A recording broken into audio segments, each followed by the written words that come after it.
I clamped a hand over my mouth to hold back a scream. He walked off and vanished around the corner. I crumpled to the alley entrance and sobbed. I cried for my boy, walking home all alone. I cried for the 10 years of my life he stole. I cried for the love I'd wasted on him. Then I wiped my tears dry. I headed straight for my lawyer's office. I handed over all the proof of Keevan's cheating. Everything about Ivy, about Luka. I want to break our bond. I'm passing the inheritance of my family pack to my husband. Make him a new alpha king. It's a gift for our 10th wedding anniversary.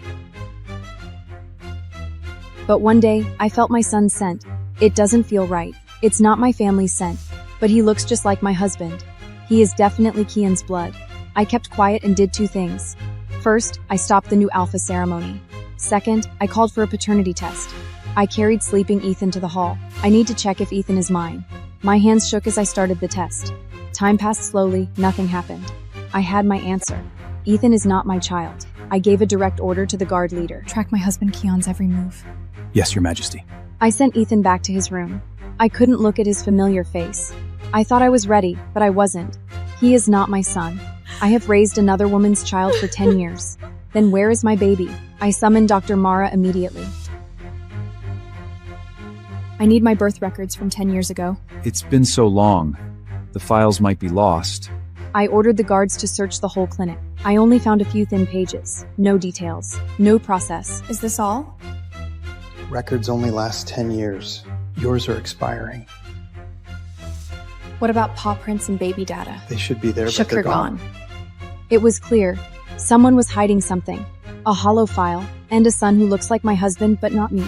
I went back to the house in a daze. Keevan was sitting there in the dark. Where were you? Why didn't take Ethan? I had business. I faked a headache. I went back to the bedroom to rest. I heard them playing in the living room. Dad, is Mommy mad? She's just tired. Go to sleep soon. Once they slept, I searched the house. Bedroom, living room, Ethan's room. Nothing. Finally, I looked at the safe in the study. The truth must be inside. Footsteps approached. I grabbed some books. Kian walked in and saw me cleaning. He checked the safe. It was locked. Our family photo was still sitting on top of it. Still awake? Just clearing out old books. I wiped the dust away. Let the Shovins do it. Get some rest. I sat in the dark and listened to him leave. I didn't try the safe that night. My mind was a mess. The next morning, Kian took Ethan out. I went straight to the study. I faced the safe and typed the code. Our anniversary? Wrong. His birthday? Wrong. Our son's birthday? Still wrong. I tried the day we met. His mother's birthday. The day of his alpha inauguration. None of them worked. Only one try left before it locks forever. I sat in the chair, lost in thought. This safe was once mine. Now, it is locked against me. Kian came back that evening. I'm going south tomorrow. Not sure for how long. So sudden. Who are you going with? It's just business, Elara. Stop this. You ask too much. You suspect everyone. I'm just doing my job. My hand trembled. I was just asking. He said nothing and went to the bedroom. Ethan was unusually quiet today. After his shower, Keevan slept in the study. I went to the bedroom to put his coat away. I found a ruby necklace in the pocket. It was very expensive. He used the pack's money for it. But it wasn't for me. In 10 years, he stopped giving me gifts. I used to make excuses for him. Now I see the truth. He is romantic. Just not with me. I found the address of the jewelry store. The next morning, Keevan left for the south. I went straight to the shop. I found this necklace. Who bought it? Of course. Miss Ivy picked it herself yesterday. Ivy, I knew that name. She was a maid in our house. A divorced woman in her 30s. I drove south immediately. I didn't know what I was looking for. Maybe it was just a gift for another pack. Maybe I was overthinking. I waited at the southern house for a long time. Then I saw Kian, and Ivy was right there with him.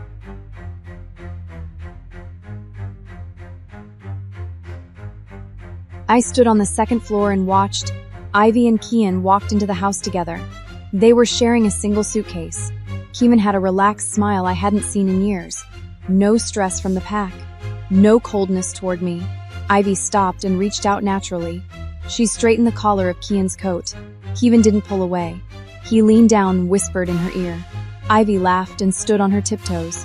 She gave him a soft, familiar kiss on the lips. Kian's hand rested on her waist for a moment. They looked so natural together, like this was their normal life. I stood there and my last bit of hope died. Late at night, he claimed to be working. The mind humble. The annoyed looks he gave me, the cold attitude. None of it was my imagination.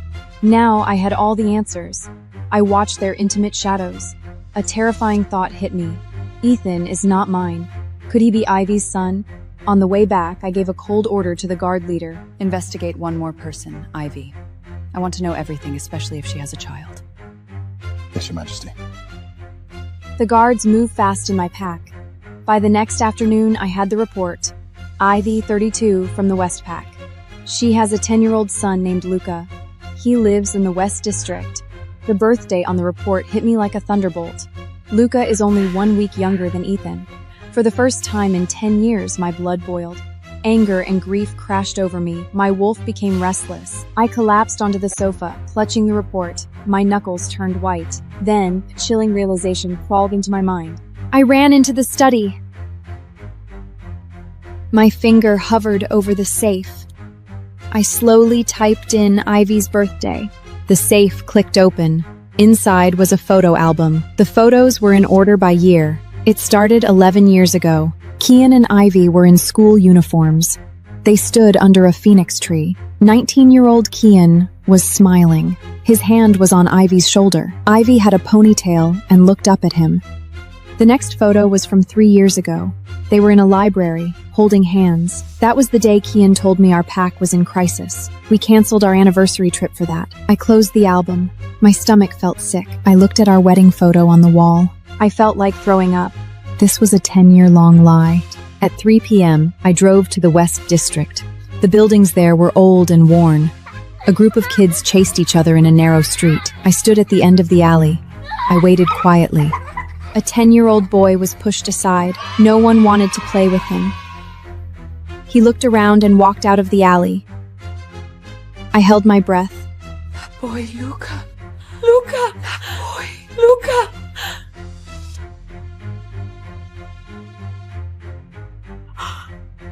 No, that is my child! His hair's the exact same shade as mine. He had on baggy, beat-up clothes. I caught sight of the birthmark on his back. It was exactly the one I remembered. Dust clung to his eyelashes. His lips were chapped and dry. The soles of his shoes were worn paper-thin. His eyes were hollow and empty. He didn't look like any normal 10-year-old. I clamped a hand over my mouth to hold back a scream. He walked off and vanished around the corner. I crumpled to the alley entrance and sobbed. I cried for my boy, walking home all alone. I cried for the 10 years of my life he stole. I cried for the love I'd wasted on him. Then I wiped my tears dry. I headed straight for my lawyer's office. I handed over all the proof of Keevan's cheating. Everything about Ivy, about Luka. I want to break our bond.